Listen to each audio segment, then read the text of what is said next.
महाराष्ट्र की देवेंद्र फडणवीस सरकार ने हाल ही में ही लव जिहाद के खिलाफ कानून का मसौदा तैयार करने के लिए 14 फरवरी 2025 को कमेटी गठित करने की बड़ी घोषणा की थी।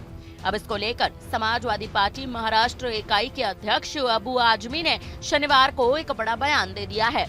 उन्होंने भारतीय जनता पार्टी को निशाने पर लेते हुए कहा कि उसने हर जगह नफरत का माहौल बना दिया। महाराष्ट्र सपा के अध्यक्ष अबू आजमी का कहना है कि प्रदेश सरकार हो या यूपी की सरकार, हर जगह बीजेपी सरकार ने नफरत का माहौल बना रखा है। देश में लव जिहाद नाम की कोई चीज नहीं है, ये सिर्फ सांप्रदायिकता फैलाने के लिए सब बोलते रहते हैं।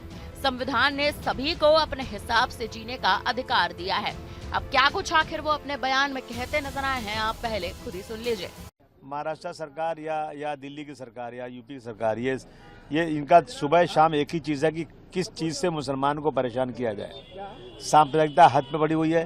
देश में आज़ादी है, एक लड़की लड़की के साथ रहे इसका कानून बनाना चाहते हैं, एक लड़का लड़के से शादी करके रहे ये कानून आज़ादी के बनाना चाहते हैं, और लिविंग रिलेशन में लड़की रह सकती है किसी के साथ, आज़ादी इतनी देना चाहते हैं। और जो 18 साल की उम्र के बाद अपनी मर्जी से शादी करे, अपनी मर्जी से अपना धर्म चुने, उस पर पाबंदी लाना चाहते हैं। हमें कोई एतराज़ नहीं बना है, जो बनाना है। हाँ, बहुत सारी मुस्लिम लड़कियां भी हिंदुओं के साथ जा रही हैं या हिंदू से शादी कर रहे हैं, हिंदू बन रही हैं। बहुत सारे लोग हैं, बहुत से हिंदू मुस्लिम बन रहे हैं। तो ये तो संविधान ने राइट दिया हुआ है, अगर इनको संविधान बदली करना तो बदली करने, हमें कोई एतराज़ नहीं है। तो हमेशा ये जिक्र लव जिहाद और इस तरह देयर इज नो लव जिहाद। लव जिहाद नाम की कोई चीज़ है ही नहीं है।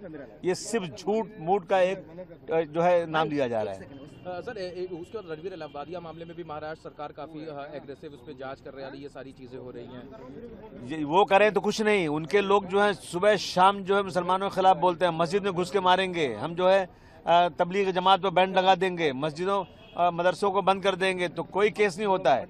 भाई ठीक है, जो भी गलत करता है उस पर पार्टी वाइज नहीं, धर्म वाइज नहीं, उस पर केस होना चाहिए। लेकिन ये जानबूझ करके ना ये लोग मुसलमानों को या ऐसे लोगों को छेड़ रहे हैं जो उनके खिलाफ। आज यहाँ यूपी स्टेट में सपा के मनीष जगन को भी गिरफ्तार किया है पुलिस ने। हाँ। मनीष जगन, उसके बाद सपा से ट्वीट भी हुआ, बाहर बैरिकेड भी काफी कर दिए गए थे। नहीं, बैरिकेड क्यों कर रहे हैं? सपा की ताकत मालूम है उनका। सड़क पर उतरेंगे तो नानी याद आ जाएगी इनकी।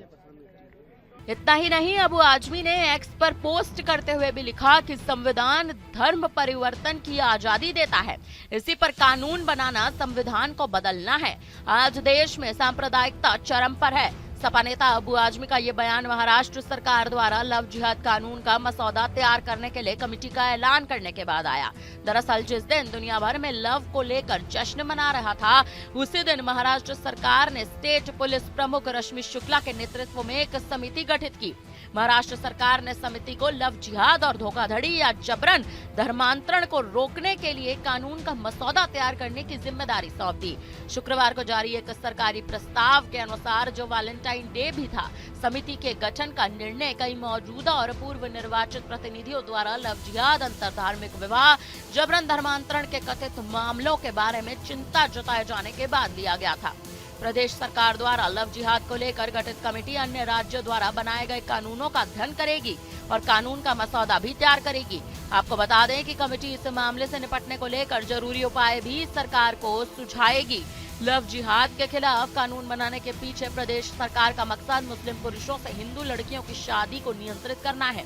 बता दें कि लव जिहाद एक विवादास्पद शब्द है और इसी के साथ साथ अब ये एक विवादास्पद मुद्दा भी बन चुका है, जिसका इस्तेमाल हिंदू राष्ट्रवादियों द्वारा किया जाता है, जो मानते हैं कि मुस्लिम पुरुष देश पर कब्जा करने के लिए हिंदू महिलाओं को बहला फुसलाकर उनसे शादी कर रहे हैं और उन्हें इस्लाम में परिवर्तित करा रहे हैं।